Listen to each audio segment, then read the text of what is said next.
नमस्कार दोस्तों, स्वागत है एक और नई वीडियो में। इस वीडियो में हम लोग स्पीडी बुक के रेलवे सामान्य विज्ञान के मॉडल सेट नंबर 76 से आगे करेंगे। पहला सवाल है, मोटर वाहनों में पीछे दृश्य देखने के लिए कौन सा दर्पण का प्रयोग किया जाता है? तो उत्तल दर्पण का प्रयोग किया जाता है।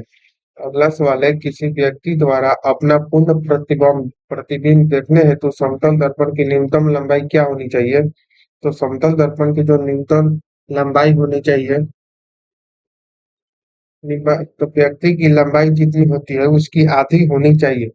अगला सवाल है, तारों के टिमटिमाना किस कारण से होता है? तो वायुमंडलीय अपवर्तन के कारण जो है वो तारे टिमटिमाते हैं। पूर्ण सूर्य ग्रहण में सूर्य का कौन सा भाग दिखाई पड़ता है? तो कोरोना यानी कि किरीट जो है वो दिखाई पड़ता है। रेडार का प्रयोग क्या है? तो रेडार जो है वो वायुयान जैसी वस्तुओं की पहचान और स्थिति निर्धारण करने हेतु होती है।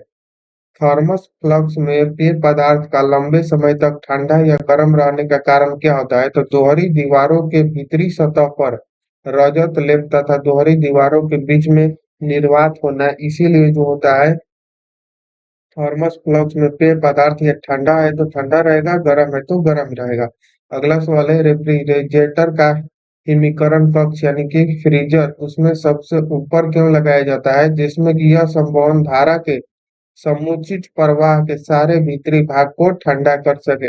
सूर्योच्च एपेलिन क्या है? तो ग्रह की परिक्रमा में वह बिंदु जब वह सूर्य से अधिकतम दूरी पर हो उसे सूर्योच्च कहते हैं। भूमि उच्च एपिस क्या है? तो चंद्रमा की कृत्रिम उपग्रह की पृथ्वी से अधिकतम दूरी वाली स्थिति को भूमि उच्च कहते हैं।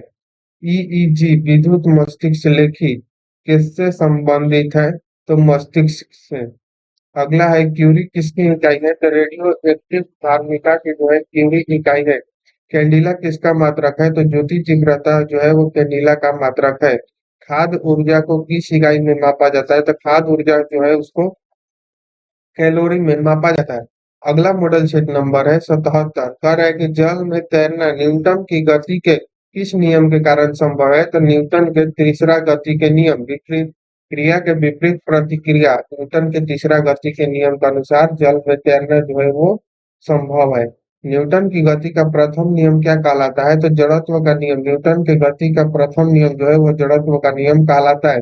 शरीर का वजन कहाँ पर सबसे ज्यादा होगा? तो ध्रुव पर जो है शरीर का वजन सबसे ज्यादा होगा। जाड़े की रात में अत्यधिक ठंड पड़ने पर पानी की पाइप फट जाती है, क्यों? क्योंकि जमने के बाद पानी का आयतन जो होता है वो बढ़ जाता है। यदि सामान्य पानी में कोई अंडा डाला जाए तो वह डूब जाता है, पर यदि पानी में काफी मात्रा में नमक मिला हुआ हो तो उसमें अंडा डाला जाए तो क्या होगा? अंडा पानी पर तैरता रहेगा। बर्फ पानी में तैरता है परंतु एल्कोहल में डूब जाता है, क्यों? क्योंकि बर्फ पानी से जो होता है हल्का होता है तथा एल्कोहल से भारी होता है।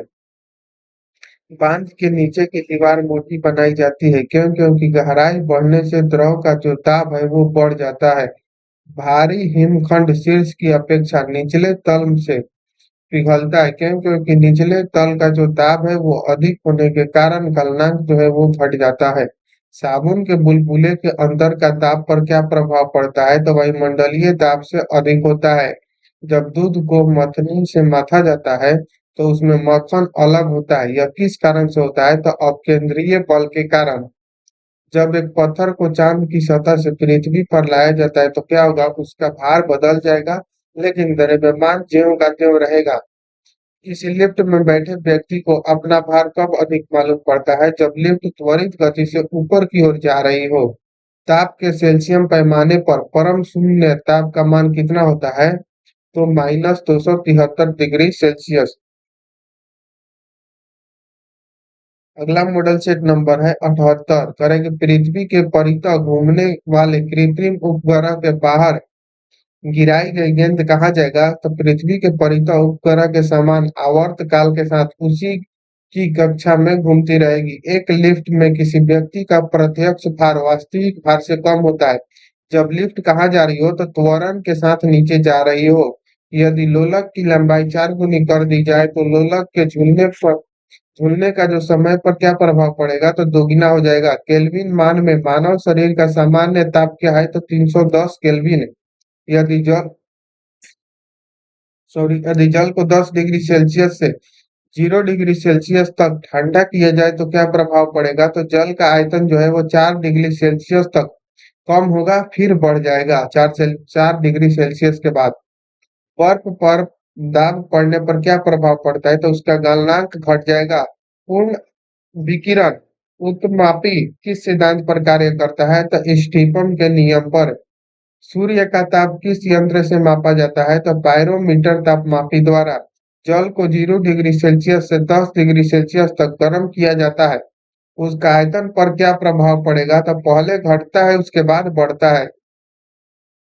शीशा की छड़ जब भाप में रखी जाती है तब उसकी लंबाई बढ़ जाती है, लेकिन चौड़ाई पर कोई प्रभाव नहीं पड़ता, अव्यवस्थित रहेगा।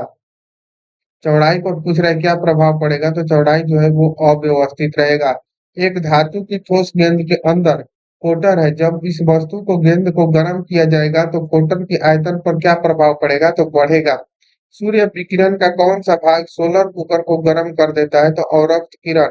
निम्न तापी परीक्षण किस ताप पर किया जाता है? तो -196 डिग्री सेल्सियस पर। अगला मॉडल सेट नंबर है 79 80 81। इसको हम लोग अगले वीडियो में करेंगे। Thank you.